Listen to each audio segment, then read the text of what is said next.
এই দোয়াটা শিখে নেন, ইনশাআল্লাহ আপনার জীবনের সমস্ত সংকট কেটে যাবে। আমি নিজেও এই দোয়াটা বেশি বেশি করার চেষ্টা করি। দোয়াটা হচ্ছে, মুসা আলাইহিস সালাম একটা গাছের নিচে হেলান দিয়ে বসলেন, বসে দেখলেন দুজন মেয়ে দাঁড়িয়ে আছে দূরে, পানি নিতে পারছে না।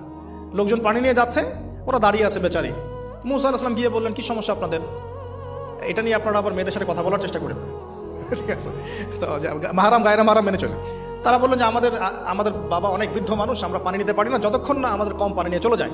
তো মুসা আলাইহিস সালাম একটু বললাম না, ফিজিক্যালি খুব স্ট্রং ছিলেন, থাকে না বডি বিল্ডার, সামনে গিয়ে কথা বলে সরো পানি দিতে দাও, তখন মানুষ একটু মূল্যায়ন করে না।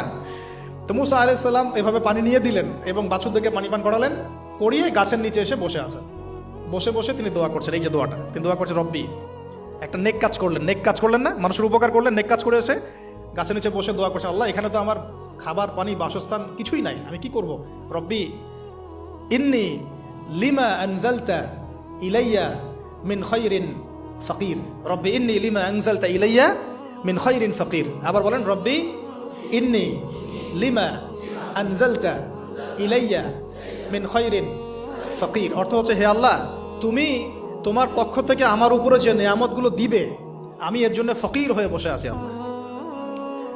অর্থ বুঝে পড়বেন ভাই, নামাজ রোজা হজ যাকাত যাই করেন আল্লাহর ওয়াস্তে অর্থ বুঝে পড়বেন। অর্থ বুঝে পড়লে আপনার ইবাদতের স্বাদ পাবেন, তৃপ্তি পাবেন, আল্লাহর সাথে কানেকশন হবে, আল্লাহর নূর পাবেন, মাআরিফত পাবেন, সত্য স্বপ্নও দেখবেন তখন ইনশাআল্লাহ।